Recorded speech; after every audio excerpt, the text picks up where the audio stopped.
Welcome बच्चों, unique learning and YouTube channel पर। अभी तक जिन लोगों ने सब्सक्राइब नहीं किया है वो सब्सक्राइब कर लें। बेटा, सब्सक्राइब करने के बाद जब मैं निःशुल्क सेवा दे रहा हूँ और आप लोगों के भविष्य के लिए मैं चिंतित हूँ, तो कम से कम निवेदन मेरा यही है कि आप लोग पूरे मैटर को पढ़ें। चाहे सिंथेसिस का चैप्टर हो, चाहे नरेशन हो, टेंस हो, आर्टिकल हो, जेंडर हो, जो भी है, आप लोग उसको जब तक पूरा नहीं पढ़ेंगे तब तक समझ में नहीं आएगा। और मैं सिंपल से सिंपल भाषा में और सिंपल तरीके से समझाने का प्रयास बराबर करता हूँ। पढ़ने से पहले बेटा, रॉबर्ट फ्रॉस्ट की कविता जिन लोगों ने पढ़ा है, जिस कविता की पंक्ति को पंडित जवाहरलाल नेहरू, जो हमारे देश के प्रथम प्रधानमंत्री थे, उन्होंने अपने टेबल पर रखा था बराबर, और उसको वो हमेशा रीड करते थे। कविता की पंक्ति कुछ इस प्रकार थी: the woods are lovely, dark and deep, but I have promises to keep, and miles to go before I sleep, and miles to go before I sleep। पंक्ति का भाव कुछ इस प्रकार से है: the woods are lovely. Woods are lovely my nature की बात उन्होंने कहा कि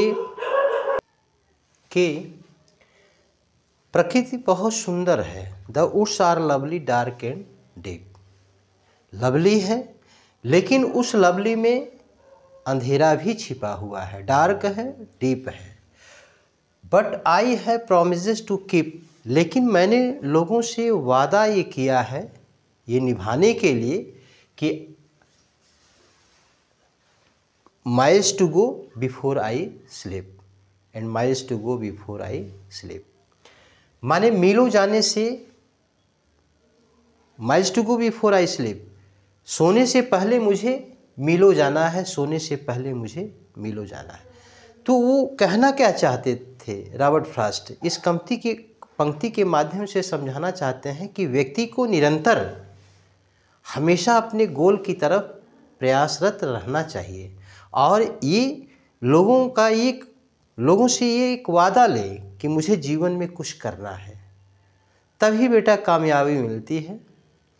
और इन्हीं शब्दों के साथ जो है मैं सिंथेसिस पढ़ा रहा था, और सिंथेसिस के बारे में हम लोगों ने क्या पढ़ा? सिंपल।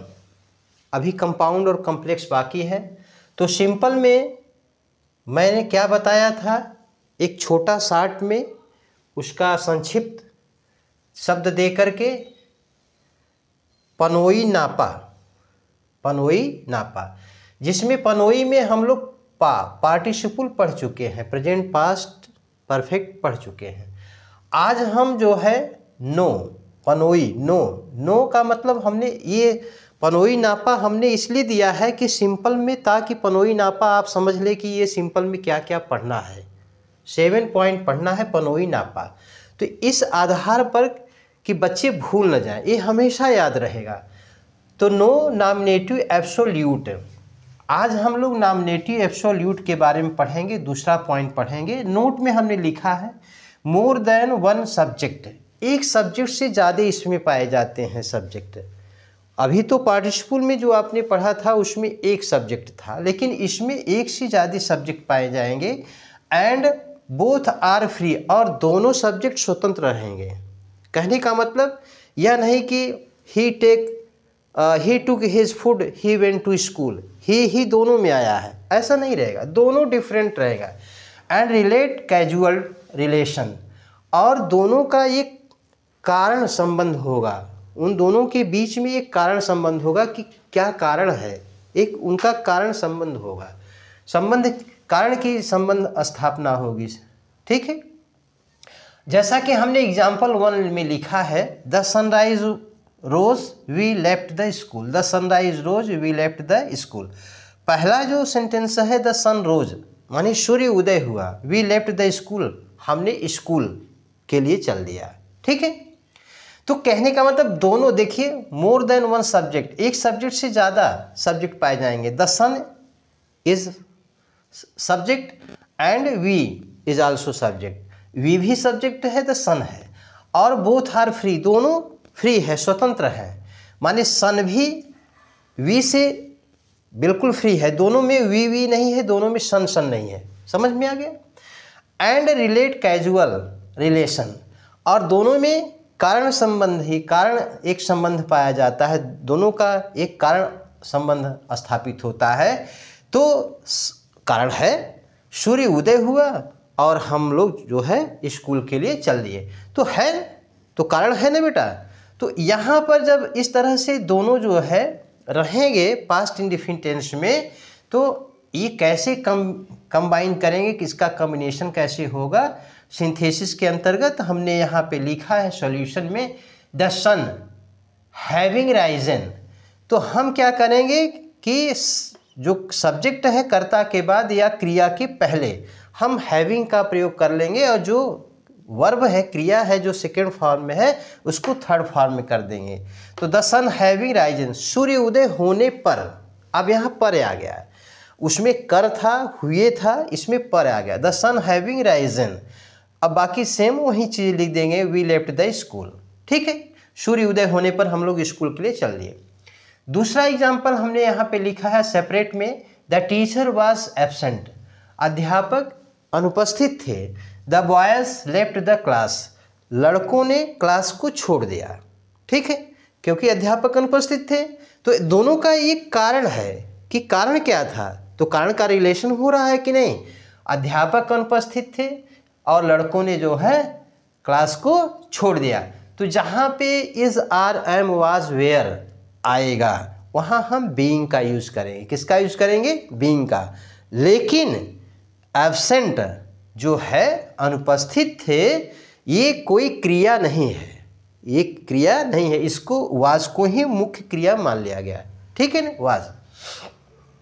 तो यहाँ ऐसी स्थिति में हम the teacher being absent, teacher के अनुपस्थित होने पर the boys left the class, बच्चों ने क्लास छोड़ दिया। लेकिन यदि वाज के बाद कोई क्रिया आती है तो वर्ब टू बी के बाद जो भी क्रिया आएगी वो थर्ड फॉर्म होगी। देखते हैं नेक्स्ट स्टेप में, नेक्स्ट एग्जांपल में separate 3, the captain was killed. अब यहाँ बेटा भी वाज है तो बीइंग नहीं लगेगा, बीइंग नहीं लगेगा क्योंकि क्रिया का थर्ड फॉर्म यूज है। ठीक है, तो इसका मतलब ये पैसिव वॉइस है। क्या है, पैसिव वॉइस। जब पैसिव वॉइस की स्थिति होगी तब कैसे बनेगा, the captain was killed, the army fled, सेना भाग गई, कैप्टन जो है घायल हो गया, घायल हो गया, किसी के द्वारा घायल हो गया, तो कैप्टन घायल हो गया और सेना जो है भाग गए, तो वाज किल्ड है, सॉरी मार दिया गया, सॉरी मार दिया गया। तो यहाँ हम क्या लिखेंगे कंबाइन में, the captain having, the captain having. अगर केवल सेकेंड फॉर्म का यूज है तब तो केवल हैविंग होगा, लेकिन अगर वर्ब टू बी के बाद क्रिया का थर्ड फॉर्म है तो हैविंग बीन होगा बेटा, having been killed, having been killed, the captain having been killed, the army fled. ठीक है, अब बात समझ में आ गई आप लोगों को। देखो, अगर जो भी बातें नहीं समझ में आती है कमेंट बॉक्स में आप लिखो, कम्युनिटी बॉक्स में लिखो, मैंने फ़ोन नंबर भी दिया है, फ़ोन नंबर से भी बात करो। मैं अपने लिए नहीं, आप सबके लिए मेहनत कर रहा हूँ। ठीक है, इन्फिनिटिव दूसरा है पनोई नामा में, प हो गया, पा हो गया, नो हो गया, आई। अब आई तीसरा पॉइंट है, आई से इन्फिनिटिव हमने यहाँ नाम दिया है।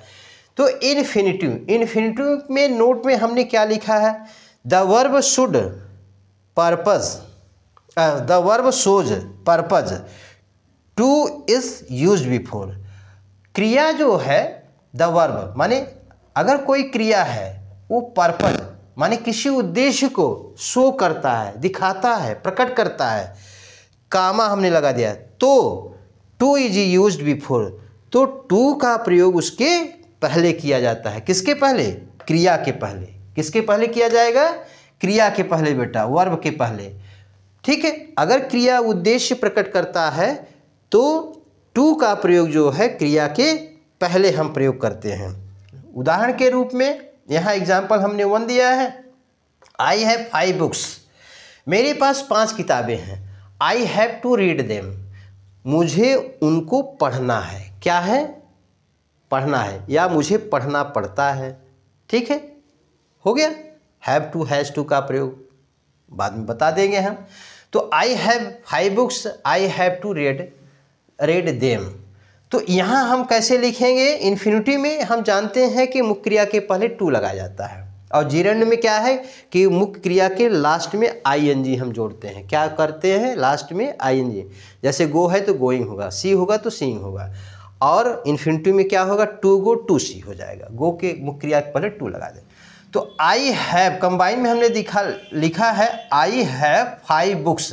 भाई उद्देश्य, क्रिया जो है उद्देश्य प्रकट करता है। तो क्रिया का क्या उद्देश्य प्रकट हो रहा है कि मेरे पास 5 किताबें हैं। किस लिए हैं? टू रीड, पढ़ने के लिए हैं। अब यहाँ हम देम नहीं लगाएं, क्यों? क्योंकि ये देम जो है ये किताब को शो कर रहा था, 5 किताब को। तो 5 बुक्स ऑलरेडी है तो देम हट जाएगा। I have 5 books to read, मेरे पास 5 किताबें हैं, उनको किस लिए है? पढ़ने के लिए है। तो क्रिया का उद्देश्य क्या है? पढ़ना। ठीक है। सेपरेट दूसरा पॉइंट एग्जाम्पल हमने दिया है, सी इज़ वेरी पुअर, वह बहुत ही गरीब है। She can not buy her books, वह अपनी किताबों को नहीं खरीद सकती है। तो जहाँ पे वेरी आएगा बेटा और कैन नॉट आएगा, ठीक है। अगर इज़ है तो इज़ ही हम लिखेंगे, वाज है तो वाज ही लिखेंगे। इस पर हमको विशेष ध्यान नहीं देना है। जहाँ पर वेरी है, कैन नॉट है, अगर वाज रहेगा तो यहाँ कुड नॉट हो जाएगा। बस ये अंतर इतना ही है। तो हम कैसे बनाएंगे इसको? इन्फिनिटिव बनाना है।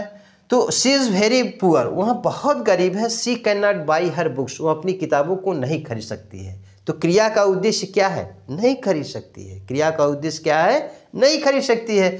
तो सी इज़, वेरी की जगह हम TOO, टू का मतलब भी ही होता है।